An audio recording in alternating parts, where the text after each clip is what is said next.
Hey everybody, what's up? This is it. Top 10 albums of 2019. As always, I'm going to just say this. This is my list, not your list. If you don't like my list, go ahead and make your own. And without further ado, let's jump right into this. Coming in at number 10,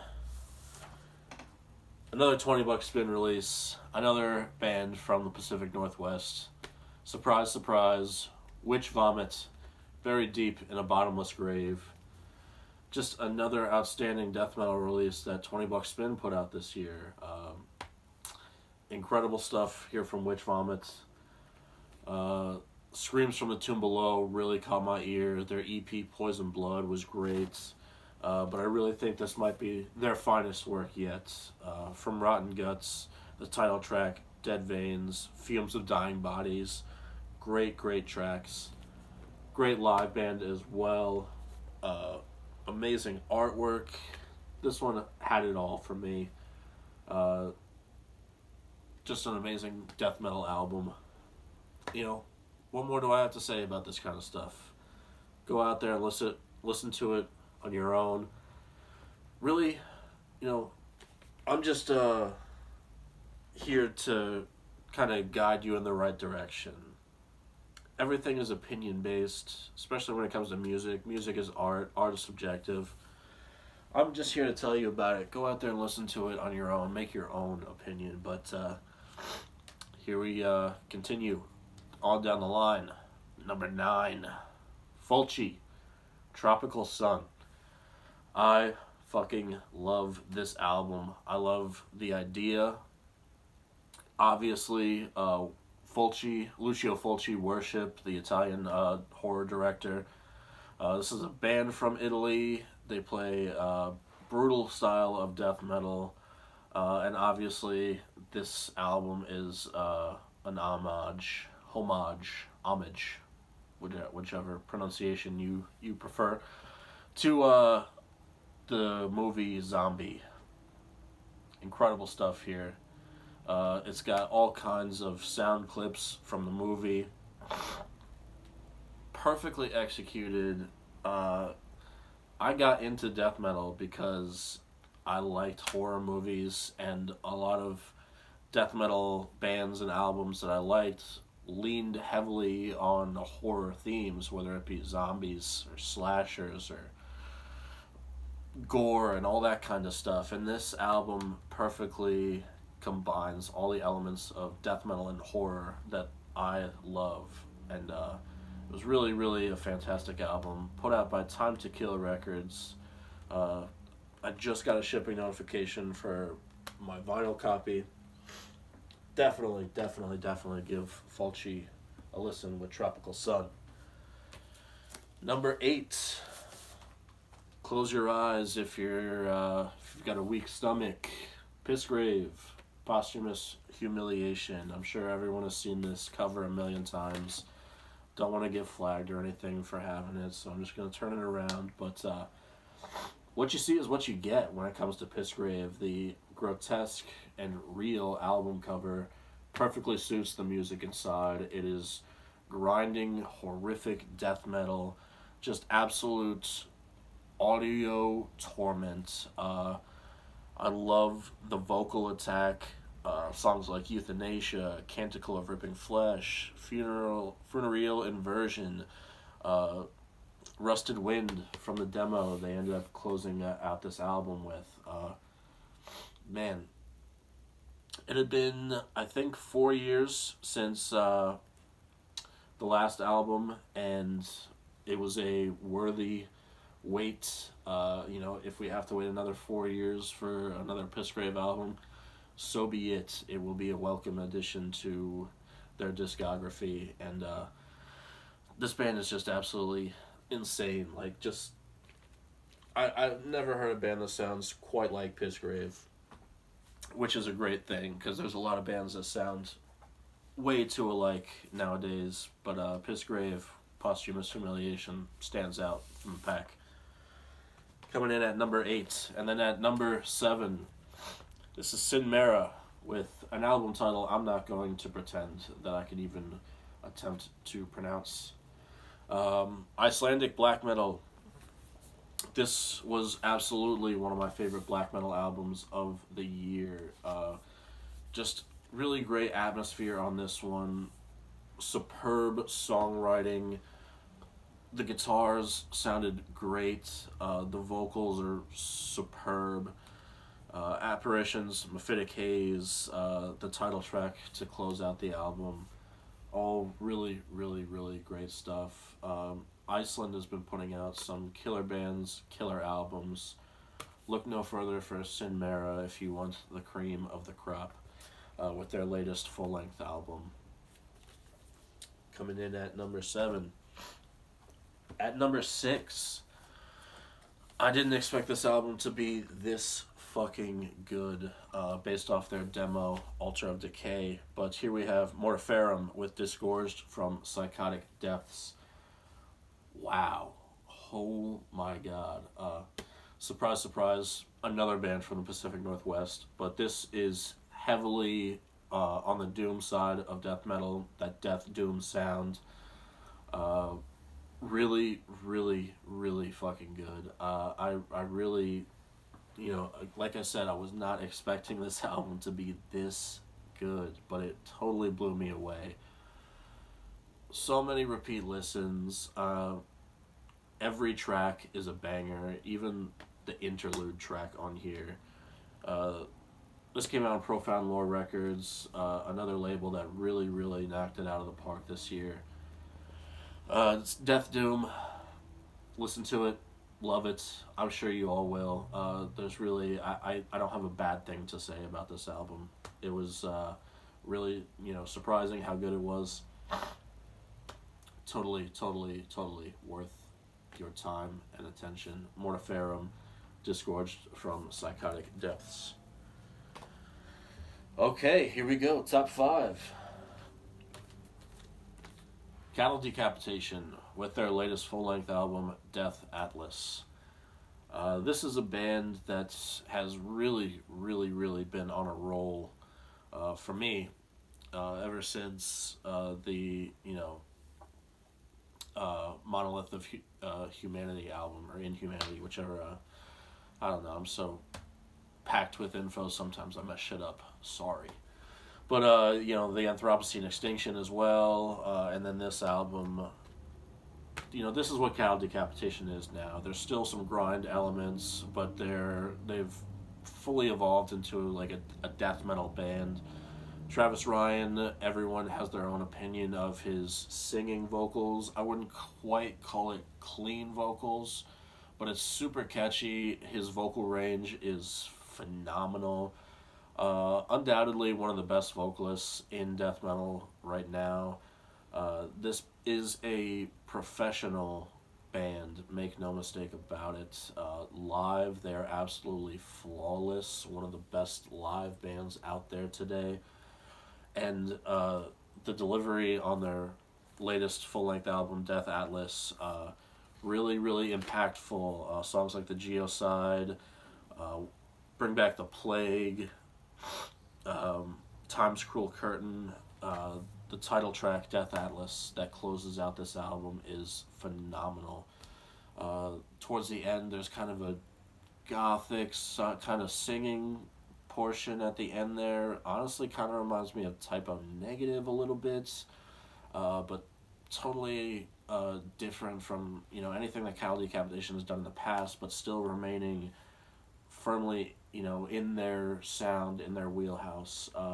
And lyrically, this album is incredible.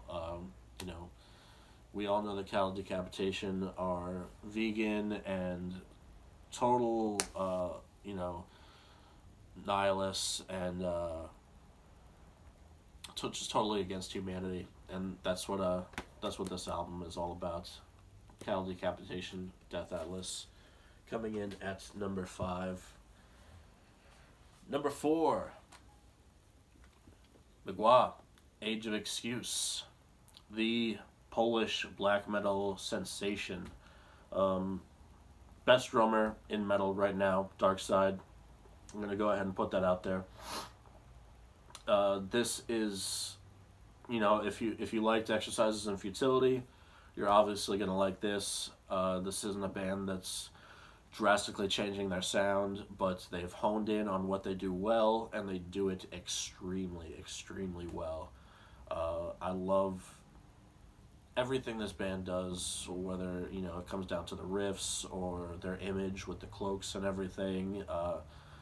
They're just a total package. And Age of Excuse is just another notch in their belts of just absolute black metal perfection. Bet you going back to Darkseid, their drummer, his cymbal work is second to none. There's plenty of videos on YouTube that you can go check out for proof of that. Magua, Age of Excuse, coming in at number 4. My favorite black metal record of the year. The next 3 are all death metal records. This entire list was comprised of black metal and death metal.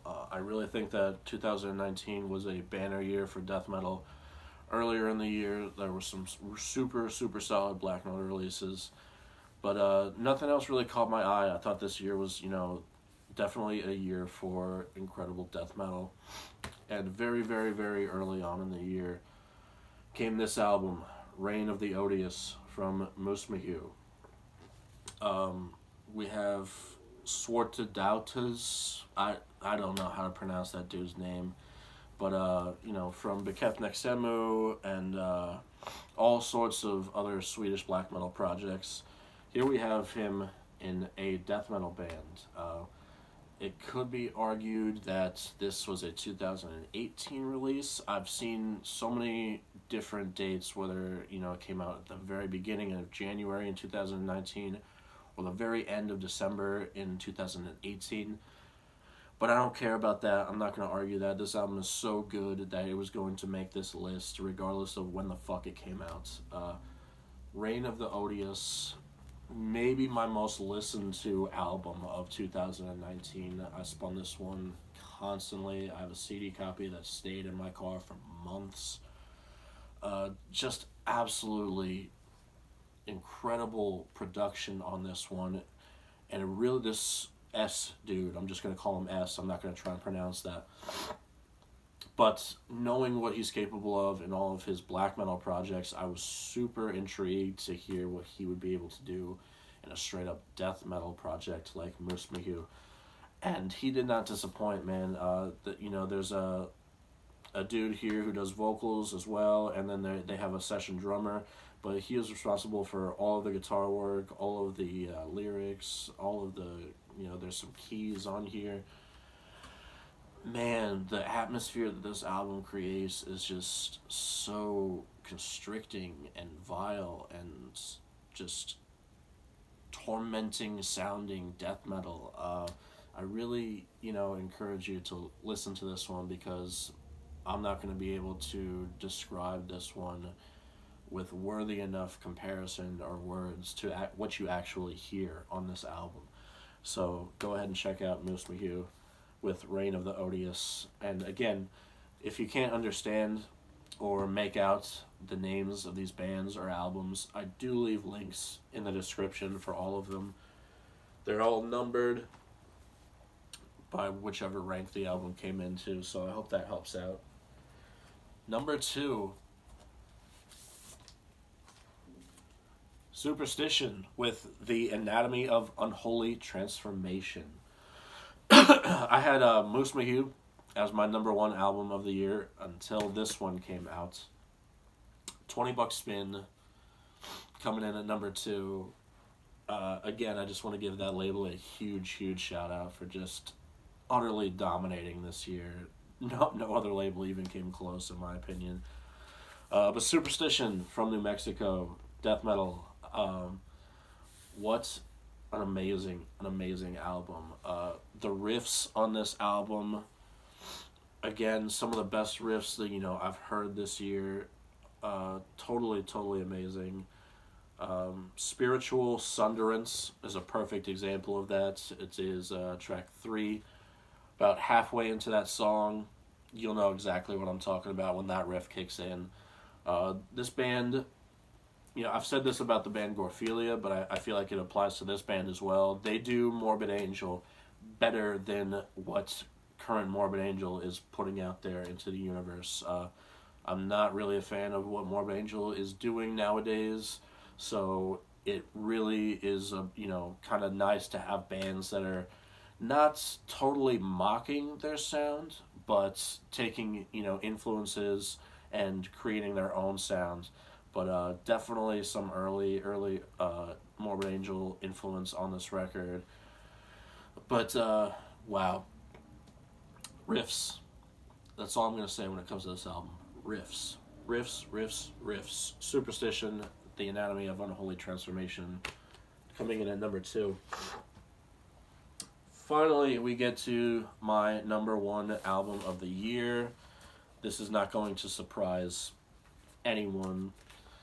Blood Incantation, Hidden History of the Human Race. I'm sure this will be on pretty much everyone's year-end list. A lot of number 1s, I'm sure, but it is no secret that I'm a huge fan of Blood Incantation. A band that has done no wrong so far in their exceptional, albeit brief, discography. As soon as I saw the artwork for this one, I knew that this record was going to be epic. And I was not wrong. Slave Species of the Gods, great way to kick it off. The Giza Power Plant, finally a recorded version. I've been hearing them play it live for a couple of years now. Inner Paths to Outer Space, a great instrumental track. I really, really, really love the way they split this album up. Side 1 and Side 2, or Side A and Side B. Really feel like it was a conscious effort to make each side of the record fit and flow a certain way. Knocked it out of the park there. Side 2, Awakening from the Dream of Existence. 18 plus minutes long. An absolute journey. That song is, when you sit down and you listen to it, beginning to end, I feel like my hair is standing up on end by the time I get done with listening to this album in full, but especially that track. Dark Descent Records released it here in the US. They paired up with Century Media for the European release. Just incredible stuff here. Death metal from Colorado, Blood Incantation. What else do I have to say that hasn't been said already? It's no surprise that they come in at number 1. It was really fun putting together this top 10 list. I hope you all enjoyed it. I hope you all find something good to listen to, something that you really enjoy, because that is the reason why I make these videos, especially these year-end lists. It's totally arbitrary, totally opinion-based. It doesn't really mean anything, but it's just a good way to showcase some of the records that came out this year. These days there's so many bands, so many albums, so much just being thrown at you. Sometimes it's hard to sift through. So, this is just a good way to showcase, what I think was the best of the best.